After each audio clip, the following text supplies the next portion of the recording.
Corrélé Bezrat Hashem à la réussite, au Zivougagoun Bekarov, Bezrat Hashem, de Naomi Haya Bat Miriam. Chers amis, nous nous trouvons dans une génération assez difficile. Nous savons que Bezrat Hashem, le Mashiach, doit bientôt arriver. Nous attendons le Mashiach.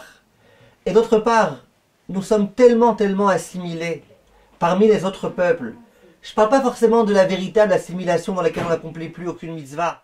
Mais regardez, les idées des goïms, combien elles pénètrent notre cœur, notre esprit, combien des choses qui devraient tellement nous choquer, ça devient quelque chose d'un petit peu naturel.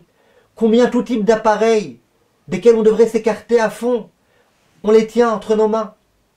Il y a une très grande assimilation. Et nous nous posons la question, qu'est-ce que nous devons faire, Bezrat Hashem, pour pouvoir accueillir le Mashiach bientôt et pouvoir être digne de recevoir le Mashiach? Vient le Meshech Chochma et il dit la chose suivante. Il est écrit dans le Midrash que les Bnei Israël qui étaient en Égypte, ils sont arrivés à un niveau d'impureté terrible, à tel point qu'il est écrit qu'eux aussi, ils s'adonnaient à l'idolâtrie. Terrible. Simplement, il y avait quelque chose de particulier, dit le Midrash. Par le mérite de quoi ils ont été sauvés? Shelo Shinu et Shemam, ils n'ont pas changé leur nom, ils n'ont pas changé leur langue, ils n'ont pas changé leur tenue vestimentaire. Ça veut dire que les barrières, ils y ont tenu. C'est vrai que la Torah elle-même, ils l'accomplissait plus. Mais au moins les barrières que Chachamim ont fixées. Attention, on parle dans telle langue. Attention, on s'écarte des autres. Attention, le juif, il a une façon particulière de s'habiller, une façon particulière de parler. Tout ça, c'est quelque chose qui s'est maintenu. C'est quelque chose qui est resté. Et il est écrit que c'est grâce à ça que la Géoula est venue. Et Chachamim disent que c'est grâce à ça que la Géoula viendra, même si nous nous trouvons dans une situation dans laquelle nous ne méritons pas la Géoula. Parce que tellement de mitzvot, nous avons du mal à les accomplir. Parce que nous nous sommes écartés d'Akadosh Baruch Hu. Mais si nous faisons attention, Bezrat Hashem, aux Seyagim, aux Gdarim, aux barrières qui font de nous le peuple juif, aux barrières qui nous séparent des non-juifs, là la Géoula pourra Bezrat Hashem venir. Voilà ce que Chachamim enseigne.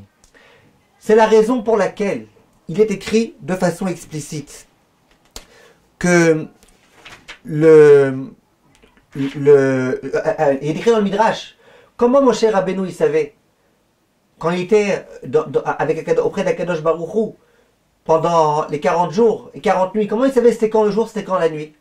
Il est écrit que lorsqu'Akadosh Baruch Hu lui enseignait la Torah orale, il savait que c'était le jour, la nuit. Lorsqu'il lui enseignait la Torah écrite, il savait que c'était le jour. Et de là, les décisionnaires veulent dire, tu vois de là que que la Torah écrite, il ne faut pas étudier la nuit, etc. J'en ai parlé dans mon livre Lever et coucher de A à Z, où j'expliquais ce qu'on a le droit de dire les télim la nuit et compagnie. Mais en tous les cas, vient le Meshech Chochma, et il explique. Il dit, la nuit, c'est l'obscurité. La nuit, c'est la galoute. Pendant la galoute, qu'est-ce que le peuple juif il doit étudier? Il doit étudier la Torah orale. La Torah orale, c'est toutes les xérot de Chachamim. C'est toutes les barrières que Chachamim ont mises pour pouvoir protéger le peuple juif de ne pas en venir à commettre une avéra. Par contre, quand il fait jour, quand il fera jour, quand le Mashiach viendra, on ne s'attardera plus tellement aux barrières. Là, on pourra s'attaquer, Bezrat Hashem, au Gouffé Torah, ce qu'il appelle, à la Torah elle-même, à la Torah écrite, à ce qui est écrit dans la Torah. Il n'y aura plus besoin de tellement de barrières. Ce sera plus ça l'essentiel. Et pourquoi? Explique le Rav et il dit, avant que le Mashiach arrive, la plus grande angoisse, la chose la plus grave qui pourrait se produire, c'est qu'on s'assimile. Et donc, ce qu'il faut absolument qu'on fasse, c'est qu'on fasse en sorte de garder, de mettre nos distances. Parce que c'est la chose la pire. Au moment où le Mashiach sera là, et où les nations du monde, elles seront toutes là pour nous servir, et où la grandeur d'Akadosh Baruch Hu sera reconnue de tous, là, il n'y aura plus aucune crainte. Il n'y aura plus aucune crainte que le peuple juif veuille s'assimiler. Si déjà il y en a qui veulent s'assimiler, entre guillemets, c'est eux qui voudront s'assimiler à nous. Là, il n'y aura plus aucune inquiétude. Là, on n'aura plus besoin de mettre tellement de barrières entre nous et eux. Mais ces barrières-là, elles sont urgentes. En ce moment, alors que la Géoula n'est pas encore venue. Et le Rabbi conclut, il dit, c'est ce qui est écrit dans notre verset. Il est écrit, à propos de la Makat Bechorot, au moment où Kadosh Baruch Hu, il va tuer les premiers-nés. Lo tetsu ish mi petar beto ad boker. Vous les juifs, ne sortez pas de chez vous jusqu'au matin. Au matin, le matin, ça fait allusion au jour qui se lève, à la rédemption qui arrive, au Mashiach qui se révèle à nous.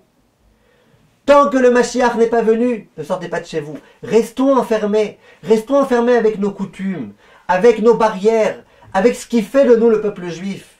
Faisons en sorte de ne pas nous mélanger aux autres. C'est ça la chose qui est tellement, tellement terrible. Restons entre nous. Et Bezrat Hashem, quand il y aura la journée qui viendra, on pourra sortir haut et fier. Il n'y aura plus aucune inquiétude que nous soyons complexés par la réussite des autres. Au contraire, c'est eux qui seront complexés par notre grandeur et qui seront là pour nous servir.